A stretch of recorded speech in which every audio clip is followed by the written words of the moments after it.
Welcome, welcome, welcome to the Winning Hand Podcast, the podcast where we talk all about Marvel Champions, one card at a time. My name is Boomguy. As you already know, I am your host on this journey every episode, and I am joined today by my friendly compatriot, co-host, Leethus. How you doing, man? Pretty good. What's up? Pretty good. What's up? Right back at you, buddy. No, I'm great. I'm excited to talk about today's card. Terrible. Oh, no. Everything's fine. I'm good. I was hoping that my intro would be uplifting to you and make you feel better, but maybe it didn't. Okay. This is, as I said, the podcast where we talk about Marvel Champions one ham at a time. And today we are talking about a card that was announced, was revealed in an article by FFG 3 years ago today. Today is April Fool's Day 2025, and on April Fool's Day 2022, an article was released. Was it real? Was it fake? We may never know, listeners, but the point is we're going to talk about it anyway. So today's card is the hero, the web warrior, the cartoon himself. It's Mr. Spider-Ham. So before we get to Spider-Ham, we're going to talk about what we've been playing recently, and we're going to do a content creator recommendation. So let me start there. Today's content creator recommendation is Ziggy Z55. He is a YouTuber. He is a novelist. He is a game player.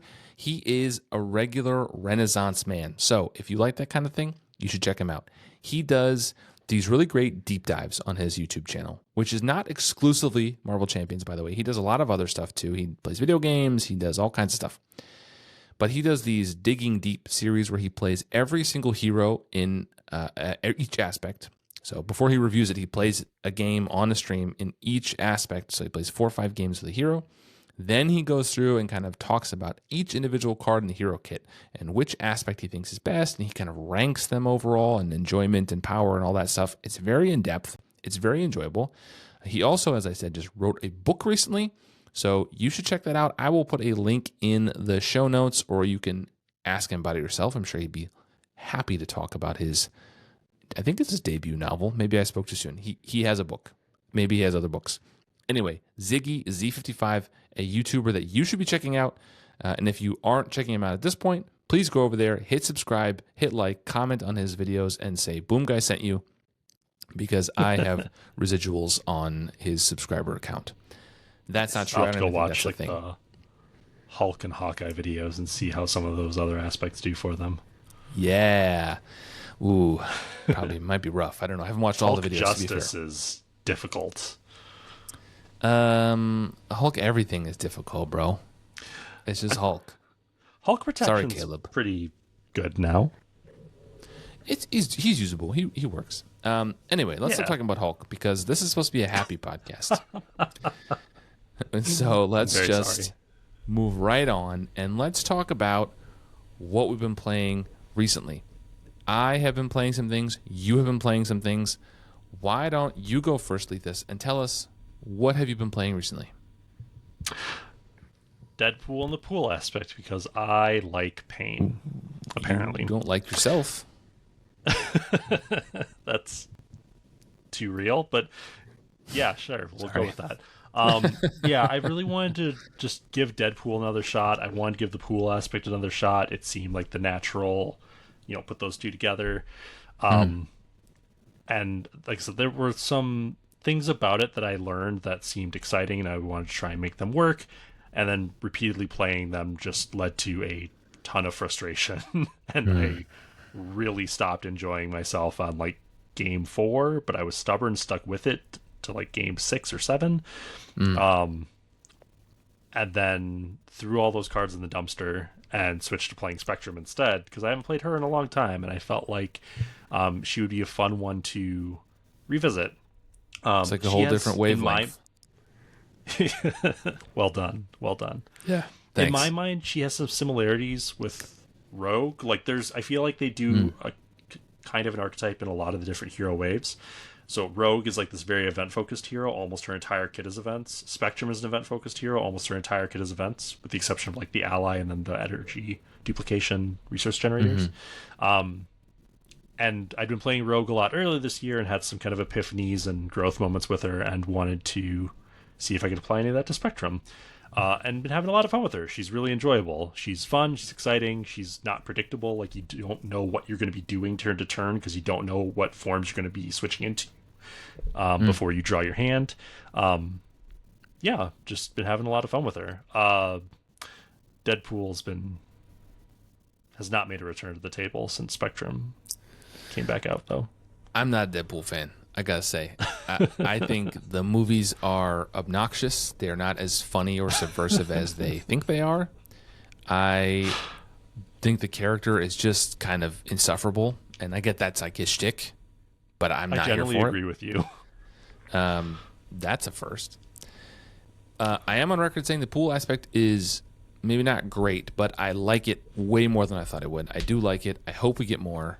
It was the answers we got on that from Tony were not promising when we had him on the podcast. If you want to go back and listen to that, it was episode 47 or something. I don't remember. It's in the catalog. Check it out. He didn't seem like there was going to be a lot more coming.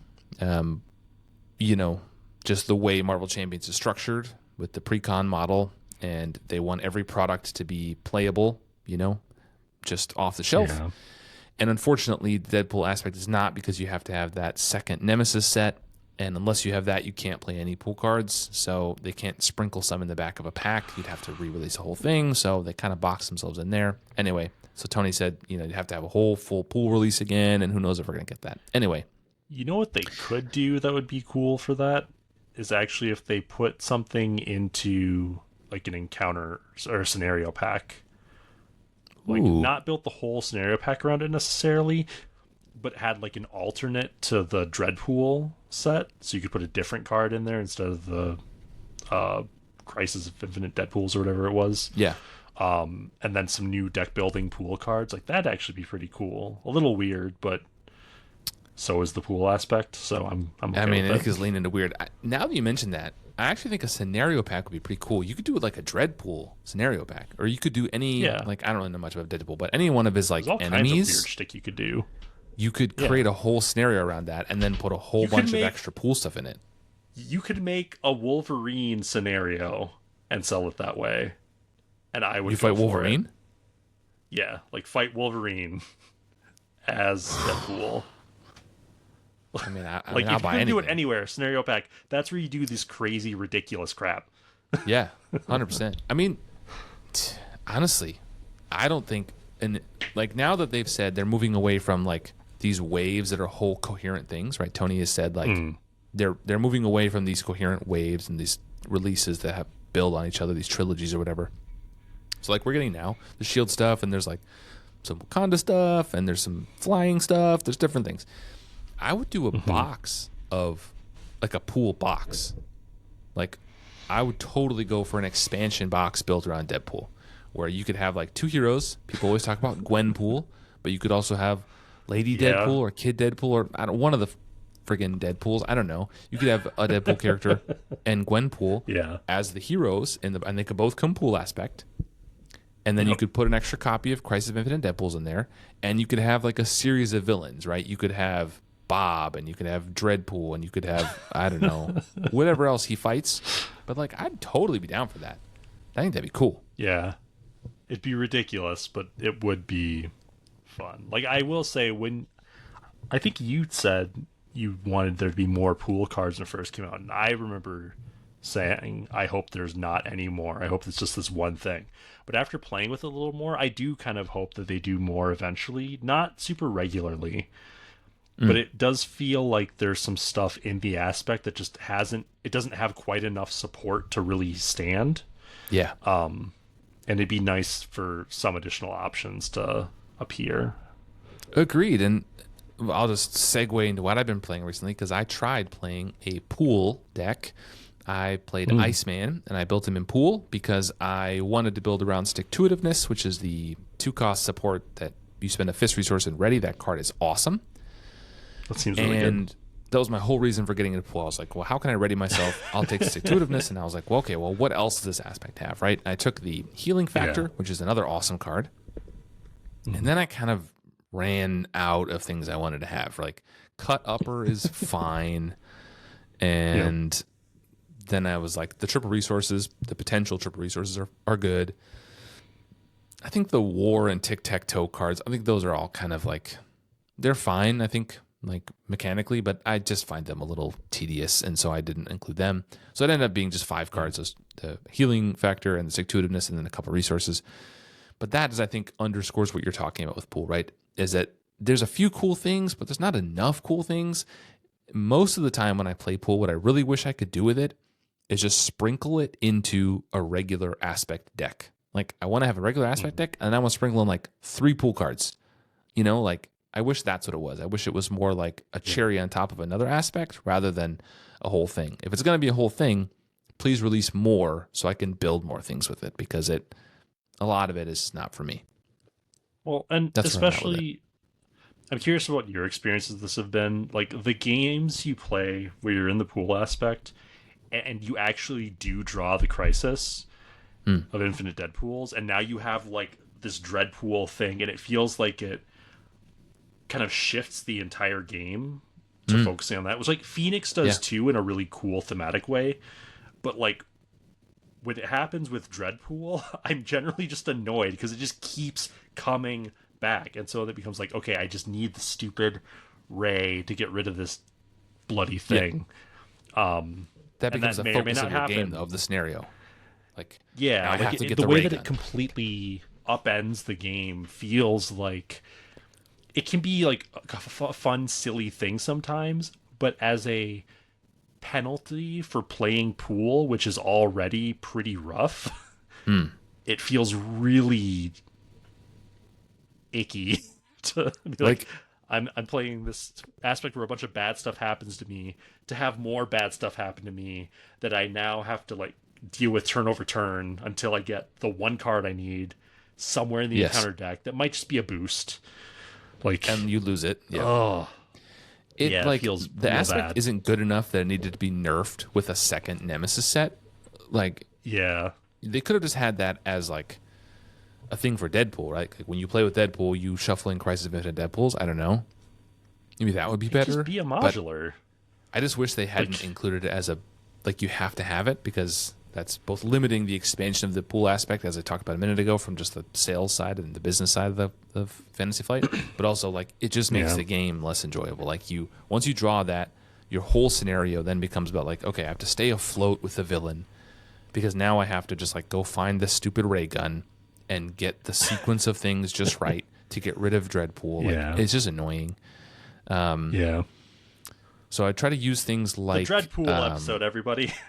Yeah, we'll do an episode on Dreadpool. Now, I try to use Vivian, the basic ally, in any Pool aspect I put in, any Pool aspect game I play, because then you can try to at least blank him and just get rid of him that way. But there's so few things you can do that. So she's usually an auto include for me in Pool games for that reason. Makes sense. Okay, so I tried Iceman. It was like, but I've been going back to Iceman Justice. And I said in my 2024 recap that Iceman was my favorite hero of the year. I really, really like Iceman. I really like him in Justice, which is my least favorite aspect by a considerable margin at this point. I find myself building fewer and fewer Justice decks. I don't know what it is. Like, I'm not hating on it. I'm always glad when there's a Justice player at the table. It kind of sounds like you're hating on it. I just don't get a lot of enjoyment from it. So I've been getting really into aggression recently. Aggression has been vibing with me. I'm playing a lot more aggression decks, building heroes in aggression. And Iceman can work in aggression. His pre-con shtick with the upgrades was a little rough. But for me, Justice is the best for him. I also like him in protection and leadership, because leadership can do leadership things. But Iceman is really fun. Is really good. His kit is enjoyable. Like, I've been on a journey with him. I was hyped when they announced him. Then he came out, and I was kind of like, this is like clunky, and I don't really like it.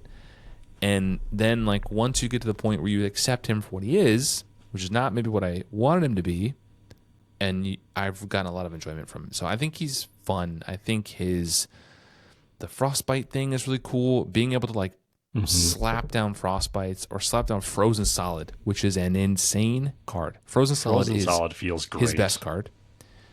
It's so good, and that's the one I shuffle in all the time when I flip down to shuffle in with the frostbites. You can try to wait till there's 3, 4, 5, 6 frostbites out. Then you flip down, shuffle a bunch of cards in. If there's only 2 cards, only 1 card, it's Frozen Solid is the one I shuffle in because that card is crazy and can just like stop activations. So love that. It's a really fun card. It's so good, man. I really like his cryokinetic perception, whatever it is called, where like you draw a card when you do your freeze ability, and like sometimes it readies you. That's like I thought I would hate that because it's like not consistent. It is like a little bit of a lottery. You like roll the dice, but sometimes it's like, ooh, it's an ice card and I ready, and that's great. So I love that. It's super fun. Iceman's been great. I've also been playing a lot of Jubilee recently, who I was a little like, when she came out. I'm getting more and more into it. The whole thing about like spending multiple resources, I love that. It's so cool. It incentivizes those higher attack events or higher cost events, I should say. But like Hone Technique isn't necessarily her best build, but it can be. But there's also different things like you want to bring these expensive events in, and you got like the cost curve. It's been really tickling my brain recently, and I'm enjoying Jubilee. So I've been playing a lot of Jubilee really cool. And a lot of Iceman. I have started going through the Agents of S.H.I.E.L.D. campaign. My shipment was delayed, so I'm kind of late to the game. But I've played the first 2 scenarios now 3 times. So I play them each 3 times to get a feel before I move on to the next one. I don't do campaign mode. Age of Apocalypse was the end of campaign modes, I'm pretty sure, for Boomguy. I used to play them like once or twice through and then move on to the individual scenarios, which is how I like the game. But that Agents of S.H.I.E.L.D. or Age of Apocalypse was so bad with the side missions and all that stuff. I never even finished it, and I was like, this isn't what I want from Marvel Champions. So I stopped that. But I played Black Widow, or have you played it yet? Well, it's not spoiler. No, they announced it. You know what it is. Yeah. I know who. I just sleeved all the cards. Okay. I played Black Widow a few times. I have thoughts. We'll get to it when you play it. We'll talk about it more. Okay. I have thoughts on that one. And the second one is Batroc. He's interesting. I played that a few times. But my Iceman Justice deck has been just kind of slaying. So, yeah, I've had a ton of fun. Yeah. That's kind of what I've been playing recently. I have not played the heroes very much, Maria and Nick. Nick is like, I played him once. He's like if Gambit and Shadowcat had a baby. It would be Nick Fury. You know what I mean? Do I agree with that? I don't think I agree with that. The thinky flippy of Shadowcat with like the counters for boosting stuff of Gambit. That's I see. Okay, yeah. Fair enough. How in my mind. That's how I feel about him. Yeah, I got you now. That makes sense. Yeah, and they're like, I don't know. How do you feel about the new heroes? Before we move on to the card of the day. I don't think either of them are for me. I think they're really thematically cool, and I'm glad they exist. Like, they feel like they should. Like, they feel very different from everything that's come before. They feel like they embody like kind of the fantasy of what those characters are. But it's not a thing I want to do. And I thought I would really want to play Maria Hill. I was really excited for her. Same. So like I'm not like slamming them. I'm glad they exist. They're just not for me. I'm too like straightforward to play them. Like Maria not being able to use her events early on drives me insane.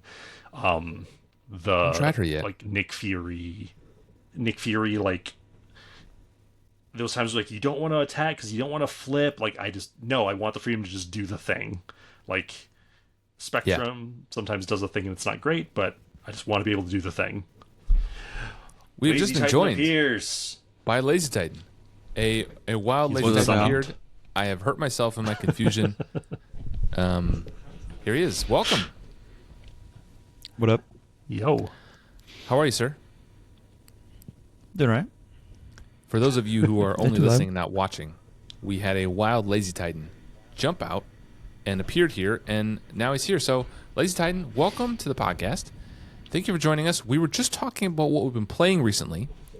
Do you want to jump in on that before we go to the card of the day? Sure. Most recently, I have played Thor. That's what I played most recently. I played Thor in Red. obviously. The only aspect. The only aspect that's worth playing. And he's great. I forgot how much I like Thor. The drawing 2 cards on the villain's turn when you get a minion on accident, the best. It's one of the best feelings in the game. Turning over and having like an effectively 8 or 9 hand size just because you got a couple minions, pretty sick. We were just talking about Iceman. Got a Thunder's good.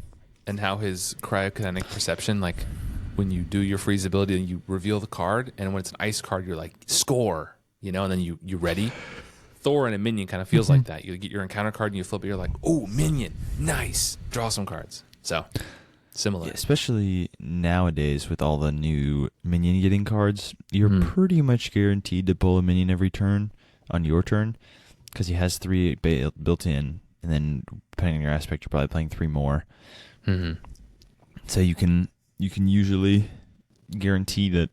I mean, you have if you put Angel in, you have 6 or 7 cards in your deck that can get a minion. So pretty good odds. I've been messing around with a Thor build recently that uses Warpath to defend for you, and then you play Come Get Me Bub in the villain phase, because Warpath allows you to play a card that has hero action on it after he defends, so you play that, and then on the villain phase, you're going to guarantee yourself 2 more cards. So that's funny. Anyway, I interrupted you. Sorry, LazyTitan.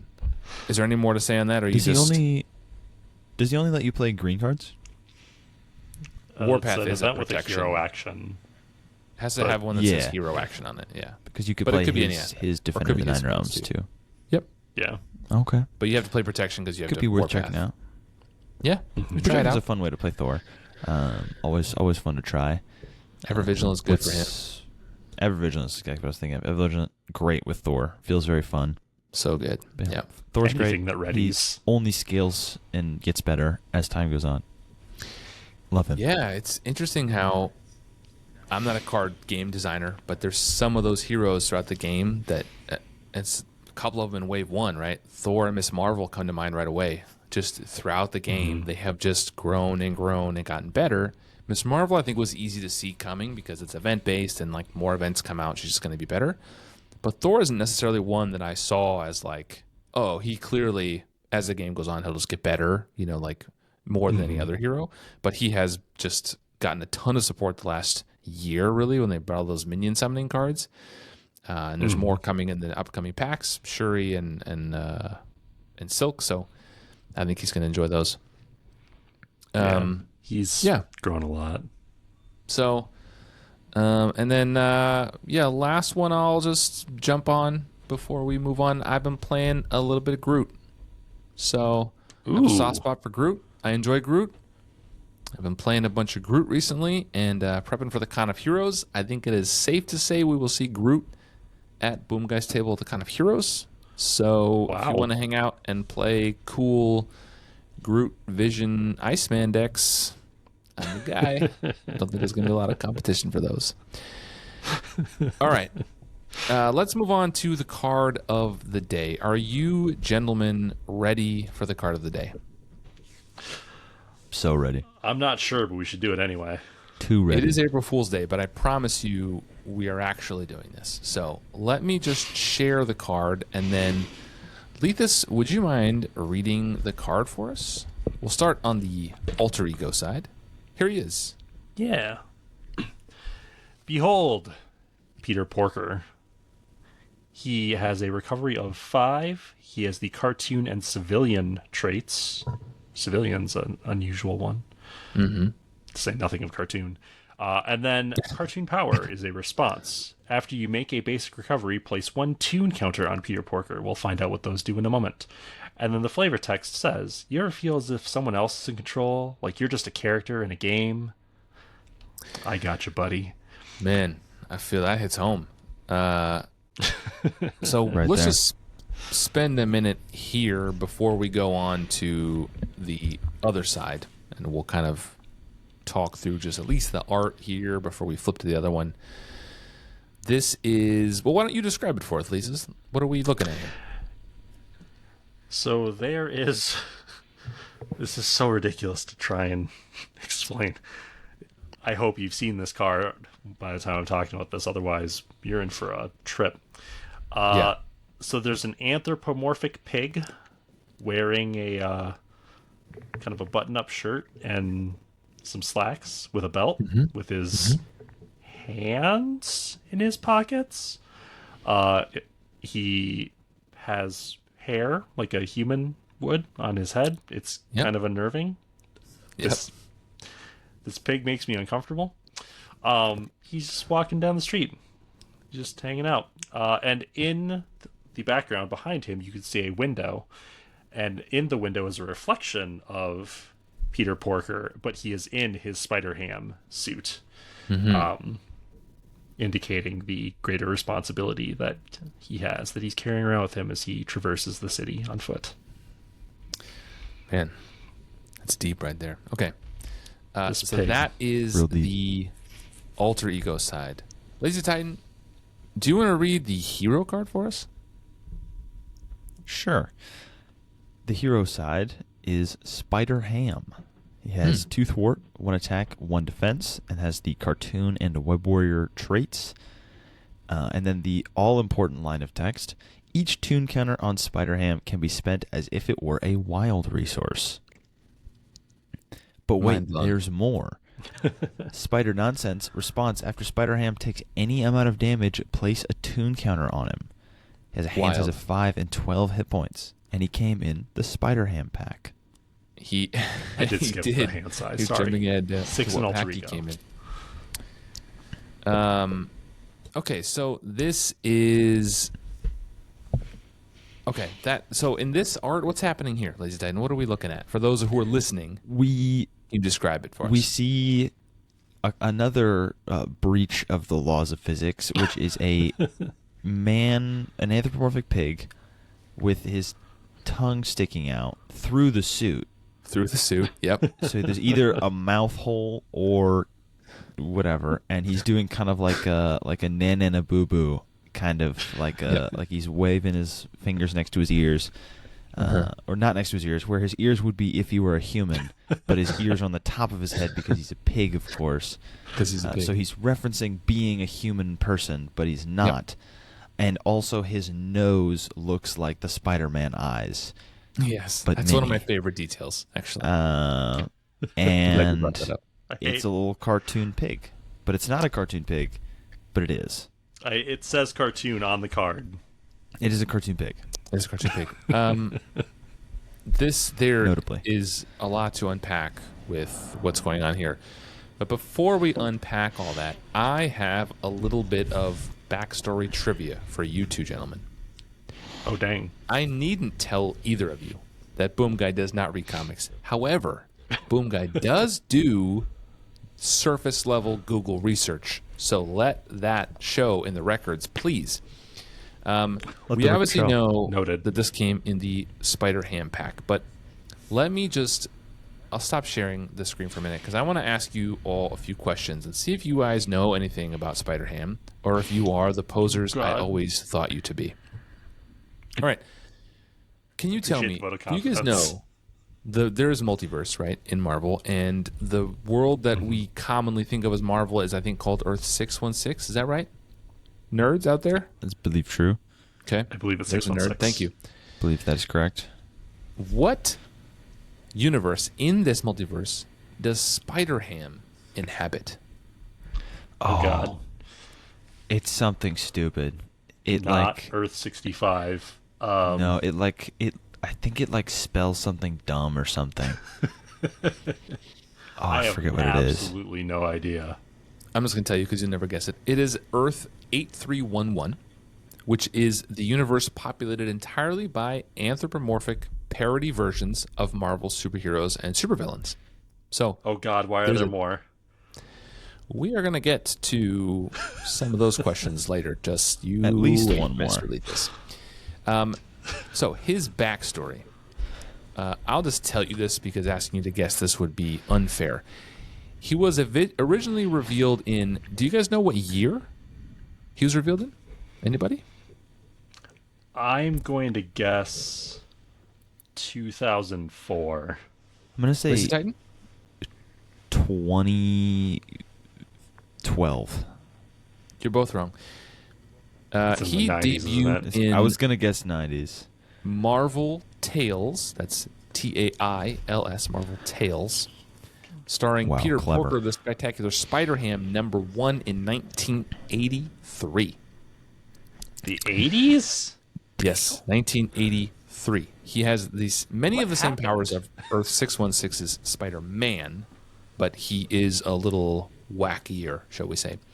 So his backstory, as explained in later on Peter Porker, the Spectacular Spider-Ham, #15, 1985, Porker was originally born as a different animal, a spider, and was turned into a pig by an inventor named May Porker, who at the time was attempting to introduce nuclear fission to beauty salons.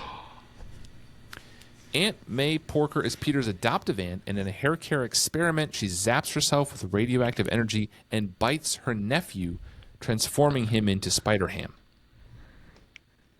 Yep. Wait. Okay, go ahead. So Spider-Ham was originally a spider, Yes. and he was May Porker's nephew. He was a spider who gets and he bitten was by a turned into pig and then pig, gets turned into a and pig then with the powers of a bites him spider. and gives him spider powers. Because she turns Bitten by a herself radioactive radioactive and pig. bites him once he's a pig, no longer a spider. So, So it's not the bite that turns him into a pig. He's already a pig by that point in time. correct. Yes. I don't know if that makes this better or worse. The story is not convoluted. You're convoluted. Let's move. He Point has taken. a love interest in his universe. Of course, you know, famously, Peter Parker, the Spider-Man, he has Mary Jane. Did you know that Peter Porker has one, and her name is Mary Jane Water Buffalo? I was wondering where that was going to go. That is not what I was ever going to guess. I was trying to think She's of what very animal it could supportive possibly be. of his dual identity, apparently. So, Oh God. now we get to my favorite part of this, which is where we talk about his super villains. He has a regular rogues gallery, let me tell you. So, who is his arch enemy? Do you guys know who his arch enemy is? I'll ask you that one, and then I'll give you the list of the other ones. You asked if I was ready for this. I and know I am who clearly his not. nemesis You would not. minion is. So I would maybe guess that. Who's his nemesis minion? The Green Gobbler.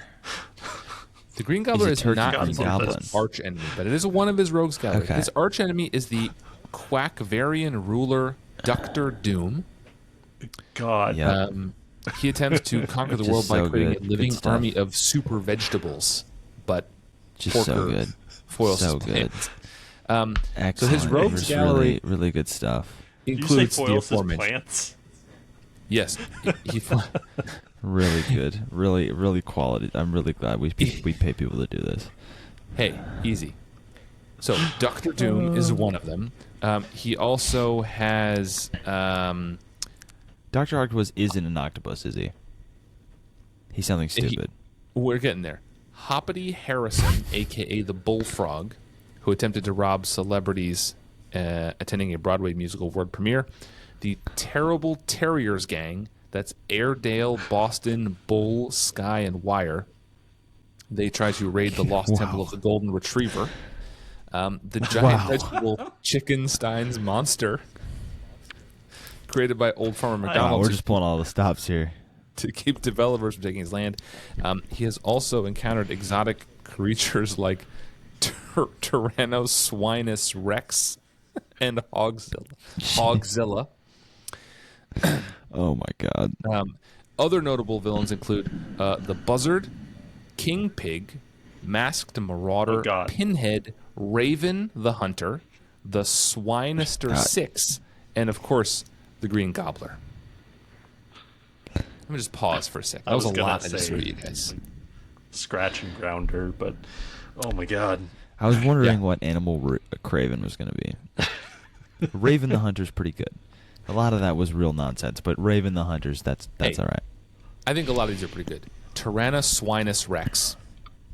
And No, that's not Hogzilla good. are I pretty cannot give you Hogzilla. I can give you points for. Tyrannoswinus Rex. I cannot give you points for. I King mean, Pig. That is King Pig is solid. Okay. It's like every other one is really good. Raven the Hunter. Basically, the every other pun is funny. Come on. The Green Swinister Goblin's Six. pretty good. Green Goblin's Doctor good. Doom is solid. Raven the Hunter's good. Doctor Doom is fine. Quackvaria is fine but brutal. Quackvaria. That's rough. And of course, Is Chickenstein's Doctor monster. Doom still like the legitimate sovereign ruler of Quackvaria? Of Quackvaria? I don't know. It's been Yeah, a I long what's want to time hear since I read about up on Quackvarian politics. Quackvaria. What's weird? I mean, the politics they're in a rough spot over there right now. They've got some South African pig trying to take over everything. Anyway, let's move on. Okay, so that is our brief backstory of Peter Porker, a.k.a. the Spectacular Spider-Ham. So let's jump back to the card. Now that we've gone Brief my hindquarters. all the way through that, let's go back to the card. We're going to go back to the hero card. So we're going to spend a lot of our time. So this is custom art on both sides by Joey Vasquez. Would you say Sporktacular Spider-Ham? Yeah, I mean, it was okay. I don't know if I would say that. Okay, that's fine. Certainly was Okay, no that's fine. Tyrannosaurus We'll keep- Rex. But That we'll is get- not good. And I won't stand by that. All right. So this is custom art. I actually, aside from the anthropomorphized pig, I quite enjoy this art, actually. This is one of the highlights of this hero for me. It is actually quite good. It It's is. really good. I like the reflections. I like the expressions of it. Like, yes, he's putting his hands where his ears should be, but he doesn't have ears there, so that doesn't make any sense. And moving past the hole in his suit, It's like you know, arguing the that style Looney of it. Tunes is not like it's fair. doesn't obey the laws of physics. Like Not real it's enough. Fine. We know. Yeah. No, but it's good, though. I like the art quite a bit, actually. Yeah, it can talk about immediately it, and- conveys the character. Yes, it does. The silliness of it, the zaniness of the wackiness of it. I feel all of that. The face in the corner, one of my pet peeves. I like this one. I think this is pretty good, actually. One of the better ones. Yeah, one It is. of the better ones actually. And I'll agree he with has that. the benefit of the strong red blue with the black stripe as his like graphic design. So that's just like Classic a really color combo. good look, I think. Can't mess But it that up. face in the corner is quality, I will say. It's good. Not one of the It's creepy good. ones. So anyway, so that's it. So does this feel like Spider Ham? Does this make you feel like Spider? Is this thematic? Ooh, I would say yes, insofar as I hate that I don't hate this card. This card, it makes me want to hate it, but I actually don't mind it on a lot of levels, and I think that's kind of part of the charm of Spider-Ham. Right? He's really annoying, but sometimes the puns are actually funny, and he gets you, and you're like, okay. you chuckled Unlike despite Deadpool, yourself.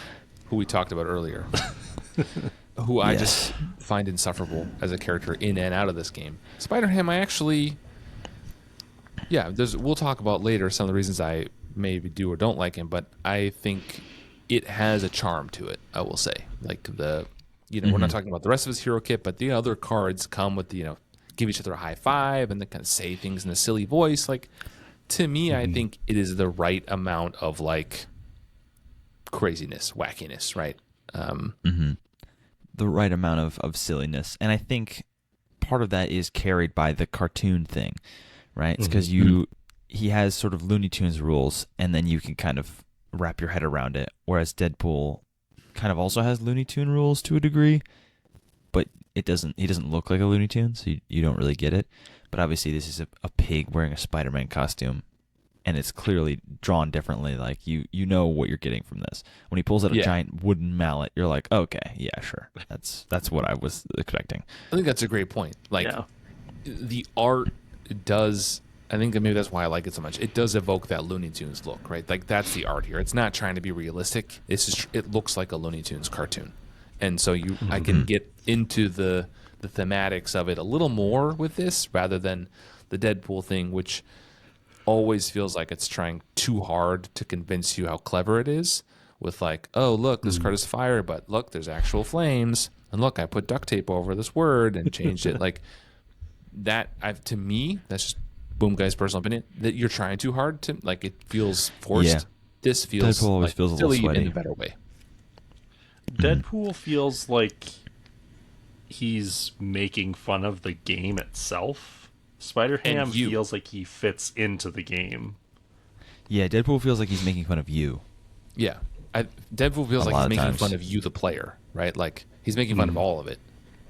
Yeah, it's Which doesn't feel good. But Spider-Ham is just like he's fitting into this pre-existing world in the way that like he's breaking rules, and it's weird and goofy, but he doesn't feel like he's disregarding the game itself. Yeah. It's this weird can't entirely- mashup of the two things. I can't entirely put my finger on what it is, but there's something about this that feels like Spider-Ham is saying, isn't this like a little silly, right? Like, we're playing a game and I'm a cartoon and this is a little weird and whatever, but it feels more fun than the like Deadpool way, which is like, isn't this all kind of dumb and you're stupid for doing this? At least that's how it comes off to me. Right. But it's like, yeah. I do think, as I like try to stop and critically think about it, like you asked if this was thematic, and like looking at the stats and abilities, like I don't know based on that. Like the art is doing some really heavy lifting here, but it does do the lift. Like I love the art on this card for the character. I think it does a lot to convey what it is. I don't know that I really think the abilities make much sense for him, at least what's printed on the cards. I don't know that I've really thought about it in those terms before. But that in itself is almost a credit to the cartooniness of him, because as soon as you think about it, it doesn't really work very well. But if you just kind of take it at face value, it just kind of it just yeah, sure, this pig gets toon counters. What's a toon counter? That doesn't exist. That's not real. And then you get a counter, and then you spend it. Yeah, sure, whatever. Like, you just don't think about it too hard. And yeah, Roadrunner can run across a canyon because it doesn't matter, and then you can paint a little thing on a wall. You can run through it, and then Wile E. Coyote runs into it every time, and it's just you can't think about it too hard. You have to suspend your disbelief to even play this character. I think Leethus touches on something good here. Like, when we're talking about thematics, I'm not sure what the thematic tie is for Spider-Ham to have a lot of resources. Like, he's not Scrooge McDuck. Like I don't know why he's rich. And the stats, like, generally thwarting is kind of like brain power, right? It's like smart. Is he particularly smart, or is, I don't know.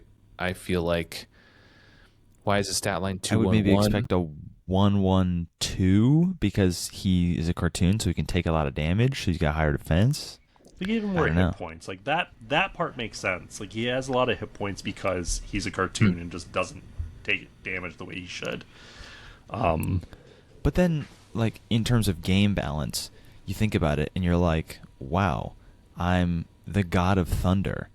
I have 2 more hit points than a pig. A cartoon pig. Like, I mean, it starts to fall apart. Like, he's Wolverine. a cartoon. That's fine. That's Wolverine, fine. The hero known for never dying, has less health than Spider-Ham. That's fine. That's Wolverine it starts to fall apart pretty quickly. See, now you're thinking about it. You're countering your own point. As soon as you think about it, it falls apart. So, and then on the other side, right, like, he's got the 5 recovery, which I guess makes sense as a cartoon. I do like the thematics of him having the cartoon trait. I think that's cool. Mm-hmm. But as we transition into a discussion on the power of this card, I'm not sure why that trait has to be on all of his cards. Can somebody help me understand? Like, it makes team building exercise things really good, right? Which is one of the things it's just one of the things that they do. Episode. Yep. Yeah, it's just like Iceman. It's one of the things that they just do. They just give traits to cards. Well, because they are all fitting to the hero, right? That's why Magneto's cards all have magnetic, and it's why Iceman's cards all have ice, and it's all these things. It's just a little how they different design here, heroes. though. Like, high level, that does feel like a thing. We talked about that in the T-Bill Exercise episode. But at least Iceman has something that interacts in a very specific way, which is like the cryokinetic perception. Like, cares about ice cards specifically, not Iceman cards. So there's like this schism within his kit about how it works. Magneto gets magnetic cards, and most of his cards are magnetic, but not 100% of them. But like, Ham's kit doesn't interact with the cartoon trait in any way. It only exists for team building exercise. Unless I'm forgetting something, which is possible. But I don't think anything actually cares about the trait. Or any future cards that care about traits. They could do something with it in the future, but So, as like of right now, there's nothing. The new card's spoiled with Falcon, I think, right? The care about the number of traits you have. That counts. That's fair. I don't mind him Space having Knight the counts for trait. that too. I just don't know why Yeah. all his cards have to have the trait. And that's, I guess, my bigger It issue, just because makes it just makes team building exercise feel- exercise, like we talked about. But he doesn't need it. He's got so much money already. I don't know why they needed to like give him that. Yeah. Yeah. But one of the things I've done recently, since the Maria Hill hero came out, she has a resource called Organizational Support, which is you exhaust up to 3 things that share a trait with you, and then you can generate resources. One of the things I've started to work with him is using cartoon physics, which is an upgrade you can play out that costs 1 and is, of course, cartoon traded. And then you can exhaust it because there's no penalty to exhausting it. You can still use it, and you generate a bunch of resources with organizational support. So you can make him even Because you richer. need more. In In Spider-Man. hero form, you can exhaust both of your cartoon physics and your daily beagle, so you can generate 3 resources to organizational support for no penalty, really, because if you're in hero, you're not using daily beagle anyway. That's the thing I've been messing with, but that's the end of that deck. That's the idea that I started with, because he doesn't need more money. So then I was like, what's the point? What am I doing this? And then I stopped. I appreciate the clever line of thought. Hey, man, I'm trying out here. You know, we're all just doing our best. So, okay, so the power. Let's talk about the power. We kind of transitioned into that now. How strong is Spider-Ham? And we are trying to focus on this hero card, obviously, but we cannot really escape the rest of his hero kit. There are other cards that we're talking about that play into this. But generally, as a hero, I think, am I right in saying that Spider-Ham is among the upper tier? Is that still true today? I think Spider-Ham's so. incredibly strong. He's bonkers. He's very, very good. Just as we've mentioned a couple times now, has so many resources. He's rich.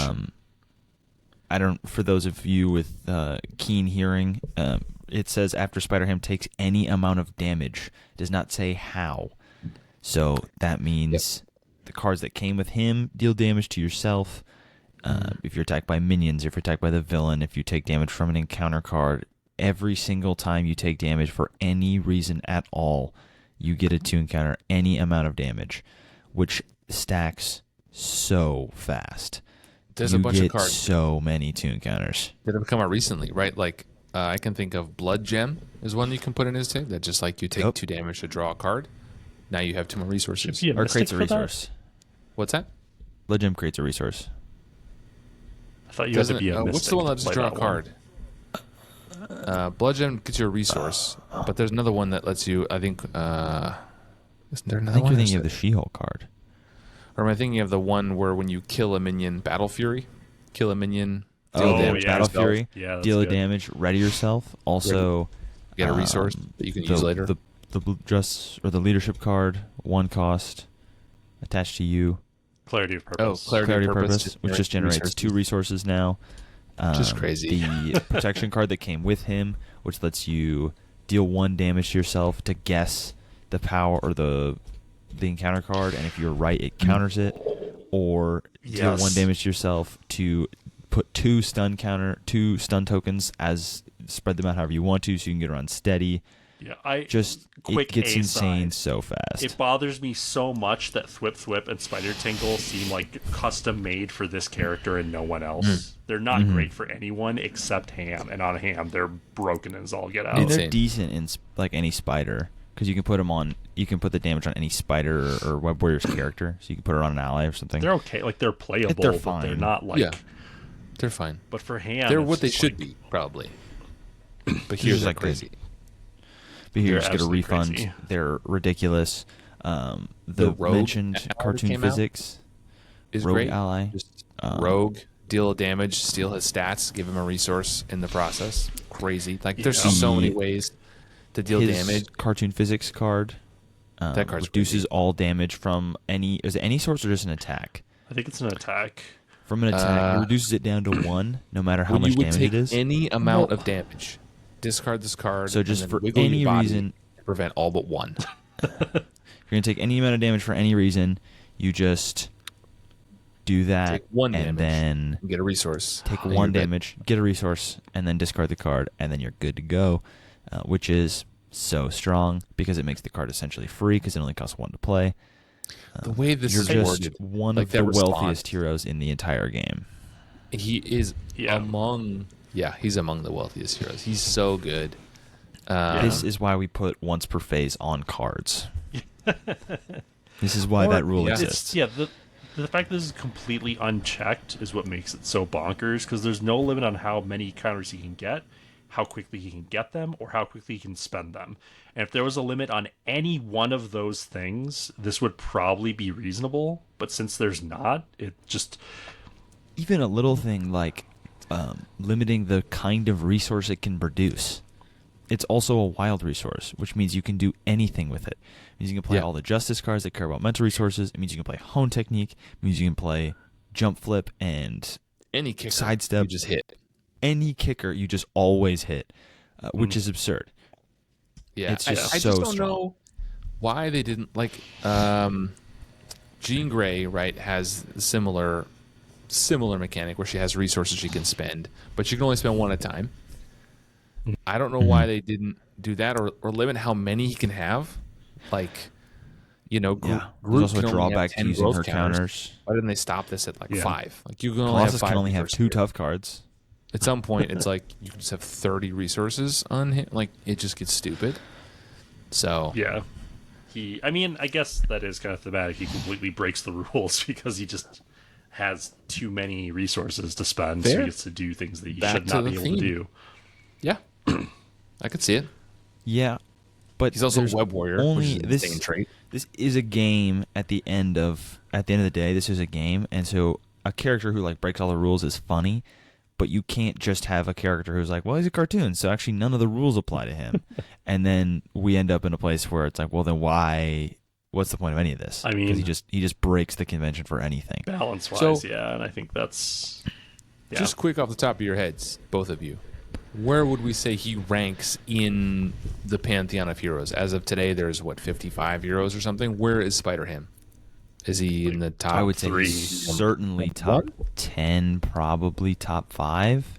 I think he's probably top 3. Like, Strange is probably still stronger, but I'm struggling to think of who would come after Strange and before Ham.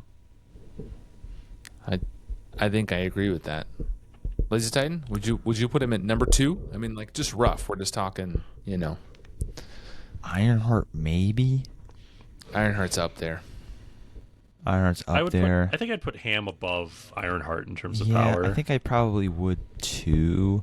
Just trying to think of who else could even. She's close though. I think she's in that conversation of those top She's heroes, up there. right? Yeah, Strange he's Ham probably second best. is I like haven't played Maria Hill yet. I don't know if she's maybe up there. She seems like she's very powerful. Could I be. don't know if she's what that about good. is like, I mean, like we talked about him really, Deadpool. He can be really strong. Like he's got some combos in Yeah, his kit but- that go crazy. Is he up that power? Is he up there? I don't think Deadpool is. Cable? Some people say Like, Cable. No. I don't think Cable's good. He's very good, but he doesn't have the Spider-Ham level of absurdity. So we'd say he's number 2. I think he's probably number 2. Yeah, After just like Strange. without like a deep dive and just like thinking off the top of my head, probably put him 2 or probably 3 at the lowest. He Even if also there has was something crazy above cards him. in his kit. Like he just. I don't think I his could hero name card is 3 characters stupid, better but- than Spider-Ham. I do have to say, like, my favorite, like, thematic thing that Spider-Ham has is that cartoon physics card, which I think is, in Agreed. a vacuum, a very well-designed card. Yes, I guess it's a funny cartoon card. Yeah, like But reducing the damage to 1, so it still triggers the thing. It's funny because the cartoon, like he's flattened out in the image, and then he like kind of swings back up. he's got his thumb up, like he's art like is great, all yeah. damaged, but he's And it all flattened. encourages you to do things you would not otherwise do, which is the really cool thing. Like, you'll take some ridiculous risk that you might get punched in the face for 10 damage, because you're a cartoon, and it's fine. You'll spring back from it. But, like, in a limited way, and I really, really like that. It is a fun card, and a lot of his kit is very fun. But also, all of his kit is very good. He does also have a card called Petulant Pig, which is literally just taunt. It's literally just taunt with no downside, and it costs 0. It's free. So, for those of us who listen to the taunt episode. It's like you took that card and made it better in literally every way, and then made it a Spider-Ham card. It costs because 0. What if There's all no the damage you took was money? Yeah, what if the damage you took was free money and could be 1 damage guaranteed? So what if it was discard an upgrade you control that costs 1, take 1 damage, draw 3 cards for free, and then also get money back. So you're actually gaining resources. And then also you can block with an ally if you want to. So it doesn't require you to not block with an ally like Taunt does. It doesn't cost anything. Crazy. He's also got a full treachery cancel card that you can cancel any. I think you can even cancel obligations with it. It just says discard the effect of an encounter card, so you get the best version of that effect. He's got a really good ally. I like every card of his is so good. That he has the giant wooden hammer, like the cartoon thing. I feel like really comes out. I really like that card a lot. I don't like that he can get aerial. I think that's a little much. Yeah. Like at some point, we don't need to just gratuitously give more keywords that can do crazy things. He can't fly thematically, so like I just don't really. I really like it. Well, he's it's a the Spider-Man closest though. they've Like, he has gotten the to giving like a spider character like some representation of them web swinging, and I really appreciate that. But he didn't need it specifically. Yeah. It just has the problem that I get back to every time with Spider-Ham is that it's like a lot of really cool design decisions, a lot of really cool art, a lot of really cool like balancing choices, but why is it Spider-Ham? Is the question I find myself asking every time. Is like, yeah, it's cool that there's a spider character who can get aerial and then ready themselves by spending a counter. Why is it the pig? It's fun that like there's a guy who gets resources for every damage he takes. Why is it a pig? This you get a better version his whole kit is just like, why is it this kit good? is fun. I just like if you took away his ability on his hero card, like he didn't get resources for all the damage, he would still be really good. He has really good cards in his kit that are many of them are pretty cheap and do good stuff. Well, like he wouldn't be except second a lot best of them hero. rely on those 2 encounters. Not all I mean, of them, but a some lot of them do, True. right? Cartoon physics doesn't. So if Swinging but Web his Pig a lot doesn't. of his like his damage card. Oh right, Swinging Web Pig, which is just 3 for 6 and a confuse. Yeah. I'm just saying, like, I mean, you could have just given him all those fun card abilities without this money, and he would have been like fun and still thematic, but he wouldn't have been overpowered. And I think this resource ability makes him just crazy. He's like ridiculous. The amount of resources you can generate is absurd, and you can just bank them forever. So you can just play regular Marvel Champions until like 3 turns later, where you are at 7 health. You flipped over one time, you flip back, and you just have 10 free money. It's crazy. It's like you just have a second hand size, and you just play on cards. How fun is he? Let's go transition to the last category before we go to final thoughts. How fun is Spider-Ham to play? I think I'm with mimicking something LazyTitan said earlier. Like, I hate to say this, but he is actually really fun.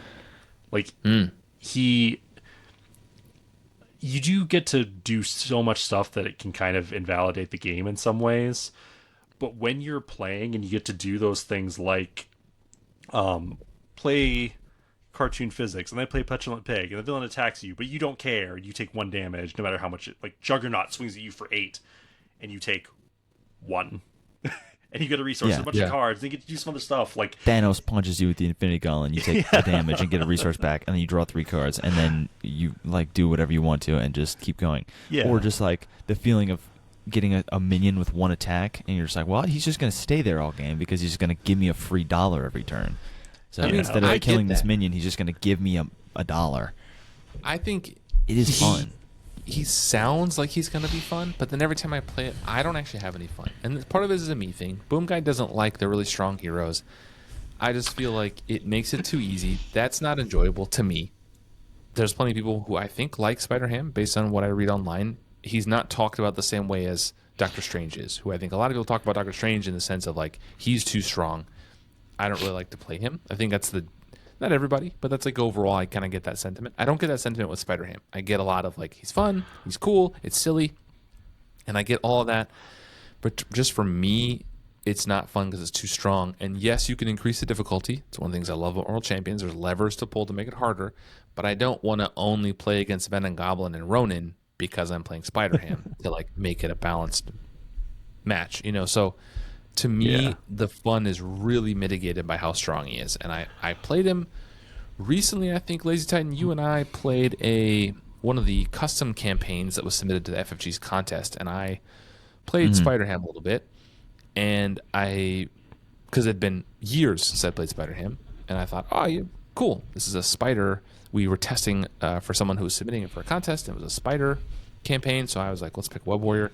I picked Spider-Ham because I hadn't played him in a while, and immediately regretted it. It was like half a game in, I was like, this isn't fun. Like, I'm not enjoying this. And so just Boomguy's opinion, I don't think it's fun. I'd be curious to hear what listeners and viewers think. winninghandpodcast@gmail.com. Send me an email. Tell me what you think about Spider-Ham. Am I right? Am I wrong? Or leave it in a comment if you're watching this on YouTube or listening on Spotify. All right. Any final things to say about the fun before we move to final thoughts?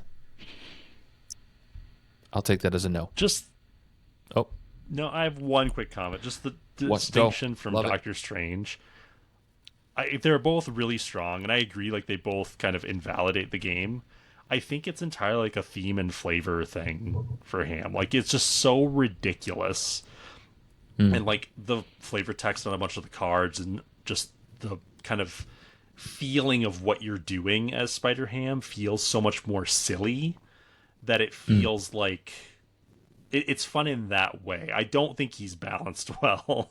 I think he's too strong. I'm not bringing him to Con of Heroes. Like, no. I'm on board with that. But like, I think there is just something goofy and like this, not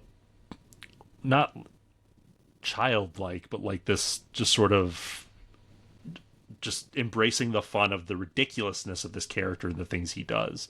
But in like game mechanics terms, I do think he's way too strong.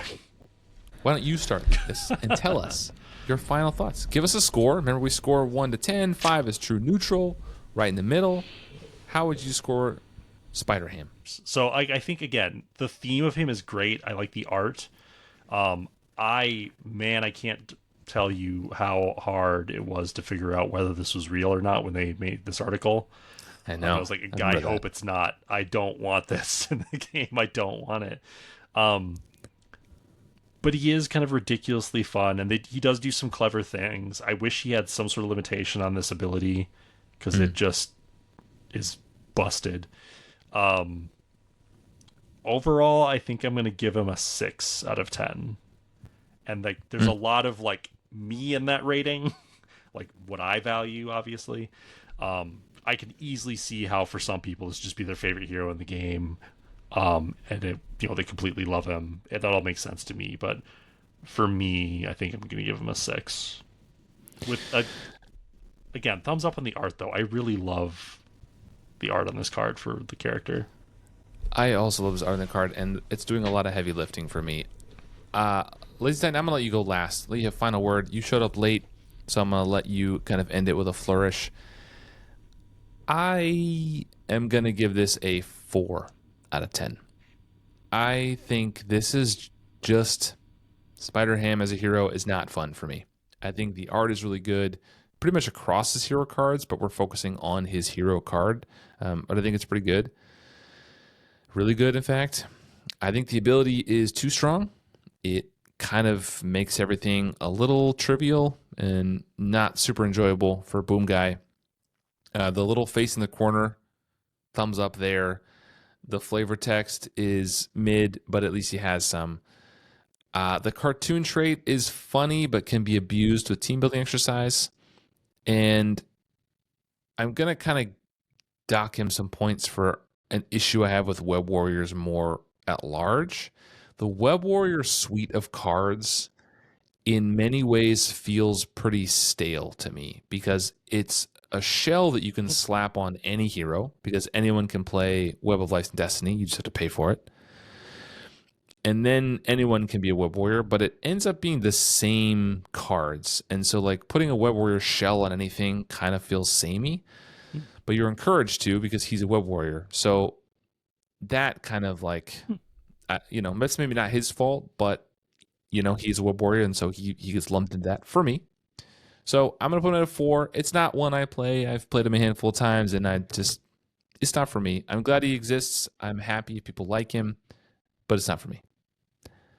LazyTitan, give us the final word on Spider-Ham. I am going to rate this sort of paradoxically in that I'm going to give it an 8 with the caveat of I don't like this card. And I think I have to respect just the power of the card as well as the phenomenal art in terms of the honesty of the grading system. I'm trying to go for an unbiased rating here. I don't like Spider-Ham. I don't like playing Spider-Ham. He's losing a lot of points on fun, but I think as far as power goes, he's probably over a 10. As far as theme goes, also probably loses points because where does this ability come from? What does this even mean?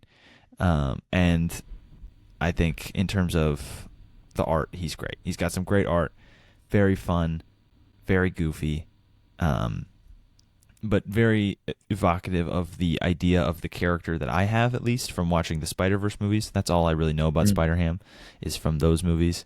And he's kind of just a goofy guy. He's just kind of a gag character who exists, but is never any real danger or at risk of anything. He's just kind of there. And so maybe that's part of being the cartoon. Maybe that is like he's just immortal and never in danger and unstoppable. And if that's the theme they were going for, they definitely hit it on the head. But I think in terms of the 4 things we rank on, the power of this card just has to be respected. It's ridiculous. Play Spider-Ham one time and just see how it goes. I've played Spider-Ham and restricted myself to never using tune counters for anything but his cards that require it, and it was still really good. You can just you can pretend this card is blank for pretty much everything, and it's still really good because his stat line isn't great, but his hammer and his webs boost it, so he becomes a 3 thwart with a free ready every turn. He has then 2 attack. We can go up to 4 with overkill with his hammer, as long as you spend a tune counter. And so yes, you're spending a resource, but it doesn't feel as bad as other things because you're not actually spending a resource. You're spending a made-up fake currency that isn't real. It's like going to the bank and handing them Monopoly money, and they give you gold bars. It's ridiculous. Because, like, for things like Captain America, we have to discard a card to ready him. It's like, oh, okay, that's a card I could have played. But if you don't spend the tune counters as money, you're just playing a game like everybody else is, and you just get free stuff. So you can spend them as resources, but you don't even need to. They just create effects on his cards and are really powerful, and that's all you need. He has a card that thwarts for 5 for 1 as long as you spend a tune counter. Like, this is a ridiculous character, and that's part of the charm, right? There's a charm to Spider-Ham, and when you play Spider-Ham in a game, it kind of just changes the whole narrative of the game. You're no longer playing Marvel Champions. You're playing in Spider-Ham's world, which is for better or worse what it is. As soon Yeah. as he hits the table, that's the game you're playing now. Is somebody's going to be wiggling their hands and sticking their tongue out at the villain and high-fiving people around the thing and doing John Mulaney voices as they slam the villain's head into a wall over and over again, and they never get to do anything. As they laugh at Thanos as he punches him in the gut and then play a beagle and laugh at you. It's just an insane character. Cool. It is insane.